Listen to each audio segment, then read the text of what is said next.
A paróquia está em festa. E a festa é um momento muito importante na vida de uma pessoa, de uma família ou de uma comunidade. A festa vem nos lembrar que nós não vivemos só para trabalhar, correr, nos preocupar atrás de compromisso. Ela vem nos lembrar que nós fomos feitos para conviver, para nos alegrar com quem se alegra conosco. Ninguém faz festa sozinho, não tem muito sentido. Ao contrário, quando a gente tem uma alegria, a gente faz questão de partilhá-la, de contar para os amigos, de divulgar. Quando a família tem festa, a alegria de ver todos ali reunidos em torno da mesa. Quando uma paróquia tem festa, a alegria de manifestar isso de alguma forma, que todo mundo se sinta bem.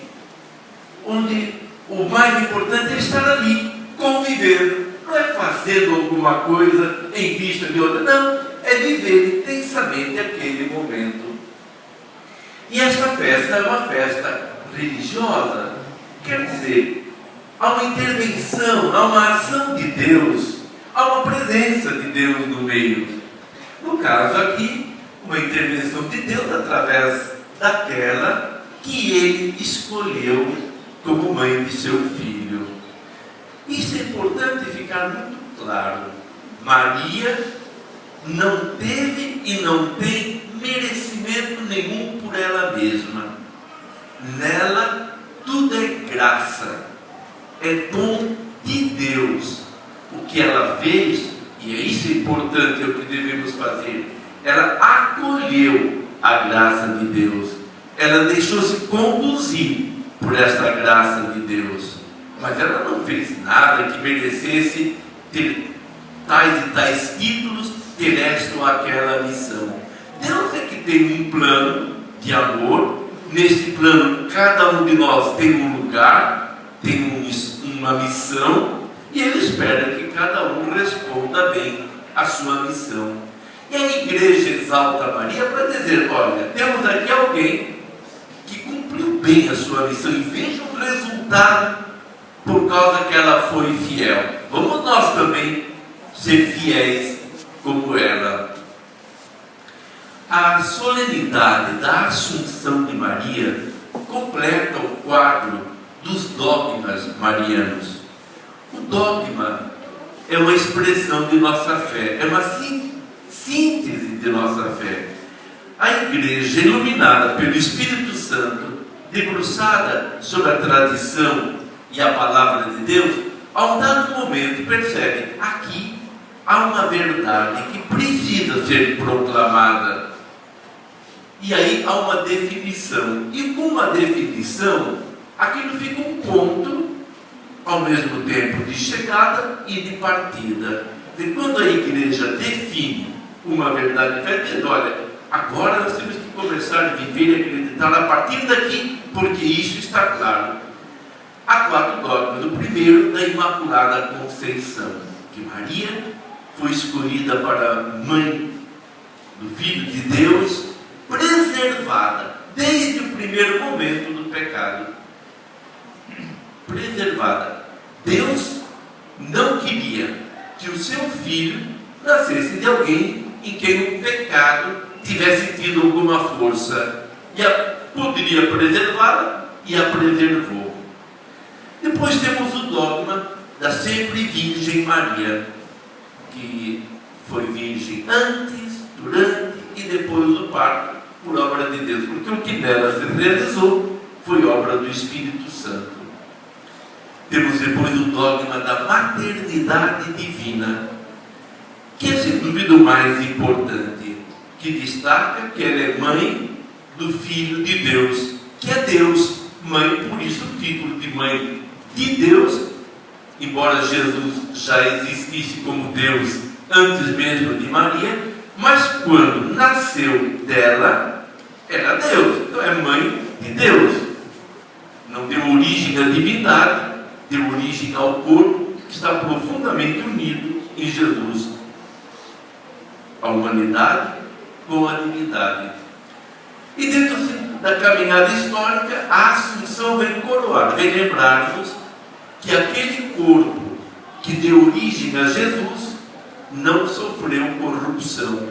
Já é o que os nossos corpos um dia são chamados a ser.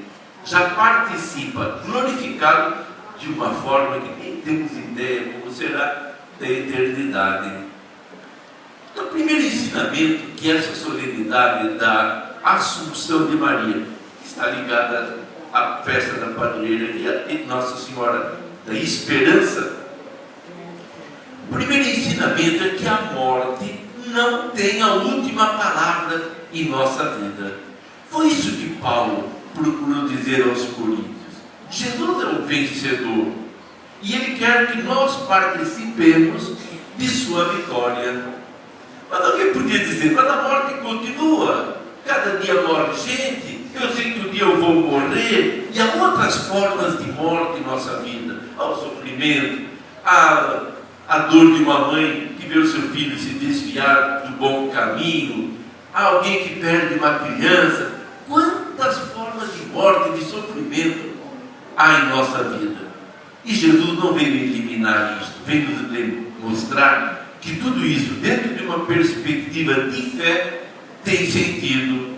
Que mesmo esses sofrimentos são matéria para construirmos com tijolinhos de amor, de paciência, de perdão, construirmos a nossa casa na eternidade. Porque Ele é o vitorioso. Então nós temos que ser alimentados pela esperança. Porque a esperança é fundamental. A gente diz, até o povo diz, a esperança é a última que morre. Porque se morre a esperança, acabou tudo. Não tem o que fazer. Você sabe que o Dante, grande poeta italiano, ele escreveu um livro chamado A Divina Comédia. E a Divina Comédia tem 3 partes: o inferno, o purgatório e o paraíso. E ele faz com que um passeio nesses 3 lugares, com o poeta Virgílio, o outro. Então ele conta que lá no inferno, na porta do inferno, está escrito: vós que aqui entrais, deixai fora a esperança. Vós que aqui entrais, deixai fora a esperança. E a esperança é aquilo que nos faz lutar. Há problema, há dificuldade, mas vamos em frente, nos levantamos, porque a esperança, na verdade, tem um nome, que é Jesus. Paulo vai dizer aos Romanos: Cristo é a nossa esperança. Por Ele enfrentamos tudo sabendo, olha, a última palavra não é da morte. O segundo ensinamento que essa festa nos dá é do valor do nosso corpo. A gente às vezes pensa no corpo, algo aí que também é útil agora, mas a gente vê depois, morre e se decompõe, alguns meses, alguns anos depois, ossos e pouca coisa sobra. Então temos assim a tendência a deixar isso tudo, então é secundário. Mas foi um corpo que o Filho de Deus veio nos salvar, assumiu o corpo. O corpo de Maria, lembrava antes, deu origem ao corpo de Jesus. É com o corpo que trabalhamos, que louvamos a Deus, que fazemos o bem. Tanto que no julgamento final vai ser: o que você fez com o irmão? Deu de comer para alimentar o corpo dele, deu de beber para saciar a sede, vestiu o corpo dele e por aí afora, para mostrar que o corpo, Paulo vai dizer que é templo do Espírito Santo. O Espírito Santo habita em vós. Então, desde o batismo, fomos ocupados, eu diria assim, o Espírito Santo tomou posse de nós. Temos aqui o sacrário, onde está a presença de Jesus. Mas cada um de nós é templo do Espírito Santo. Isso tem uma dignidade, porque o nosso corpo, ele é um instrumento para o bem, para a santificação. Então a Assunção de Maria vai dizer: olha, veja, o corpo de Maria está na glória do céu. O nosso corpo um dia vai ser glorificado. Como? Não sabemos.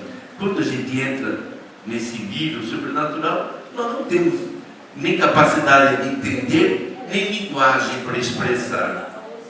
Mas o corpo é importante e não pode ser instrumento de pecado. Por isso que trabalhar para um doente, por exemplo, é tão importante, aliviando os seus sofrimentos, porque é Cristo que está ali no corpo onde o Espírito Santo habita.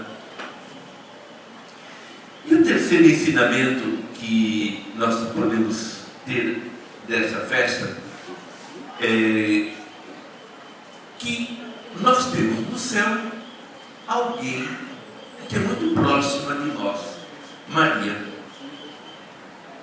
A gente hoje olha Maria, mãe de Jesus, está ótimo, mas não nos esqueçamos, antes disso, ela era nossa irmã, uma irmã nossa, criatura como nós, preservada do pecado, mas no mais sujeita às limitações que nós temos.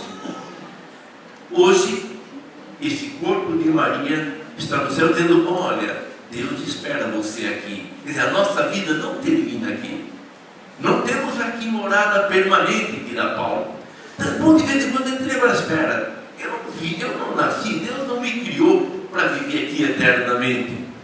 Eu tenho que lembrar que a eternidade é o meu destino. E é importante porque quem perde de vista a eternidade acaba se convencendo de que a vida é por aqui mesmo. Se a vida é por aqui mesmo, aí então cada um vai procurar viver da melhor forma, porque depois tudo acaba mesmo. Mas o cristão é um ser que caminha levado pela esperança? Não. E alguém diz: se eu vou pensar agora na eternidade, então eu vou me desligar das coisas aqui, não quero mais saber de minha preocupação nenhuma, eu vou cuidar das coisas do céu. Também estaria errado, porque nós construímos o céu com a vida aqui na terra. E aí, não sei se vocês já notaram, os santos, eles eram pessoas que tinham um olhar muito preso em Deus. Justamente porque tinham o olhar voltado para Deus, tinham os pés bem firmes na terra. E para não pegar um exemplo tão fora, tão longe de nós, peguemos a irmã Dulce, cujo aniversário da festa dela de nascimento celebramos dia 13. Uma pessoa que vivia em Deus e que estava correndo atrás de doente, de meninos sofrendo, de pessoas abandonadas. Justamente isso. Por quê? Porque olhar para Cristo obriga a olhar para o irmão. Se eu estou desligado dos irmãos, é porque eu estou desligado de Deus. Ninguém que volta o seu olhar para Deus se desinteressa. Então é um olhar alienado. Não é um olhar, na verdade, no amor.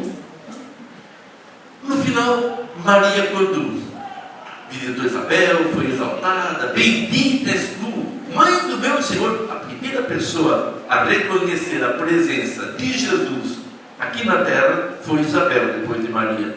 Bendita a mãe do meu Senhor. Como a mãe do meu Senhor vem a mim? E fez aquele elogio: bendita és tu entre as mulheres. E Maria então prorrompe nesse hino belíssimo, que é o Magnífico, que na verdade é um salmo, é uma forma de rezar, e mostrando que Maria conhecia bem a palavra de Deus, conhecia o hino de Ana, a mãe de Samuel, adaptou um pouco a si, porque ela sabia que aquele hino lá é inspirado. Quer dizer, isso é próprio de quem reza muito a palavra de Deus, quem pega a oração da palavra de Deus para rezar. Daqui a pouco, sem a pessoa até notar, ela está rezando com palavras de Deus, inspiradas por Deus. Imagine que oração mais bonita do que isso. Louvar a Deus com palavras dele, como um salmo, como uma oração feita a partir daquilo que alguém, inspirado pelo Espírito Santo, rezou ou cantou. Então Maria reza Magnífica, uma oração muito bonita. Infelizmente rezamos pouco, porque talvez eu interpreto que uma culpa disso são as muitas traduções do Magnífica. Tem tanta tradução que ninguém decora. Então, da minha parte, eu tenho sempre motivado e introduzido a tradução da CNBB, que está na liturgia das ordens, que é oficial. Porque é um hino que pode ser rezado em qualquer hora, na alegria e na dor, no sofrimento, porque sempre é um voltar o olhar para Deus a partir da realidade. E Maria, elogiada, pega o elogio e diz: não, tudo bem, isso que você está falando, Isabel, é verdade, mas Deus, o Senhor, é que fez em mim maravilhas. Quer dizer, o Magnífica é uma oração anti-vaidade, é uma oração do realismo, direciona a Deus aquilo que é de Deus. Que Nosso Senhor, então, nos ensine que a vida não termina aqui, que devemos ter esperança, porque Deus, o seu Filho, abriu as portas da eternidade para nós, e que temos que fazer do bem enquanto estamos aqui nesta terra, que pode ser uma terra muitas vezes transformada em vale de lágrimas, mas que deve ser também uma terra de festa, de alegria, de confraternização, porque a alegria, a festa, é um sinal da presença de Deus na vida de uma pessoa ou no meio do seu povo. Assim seja. Amém.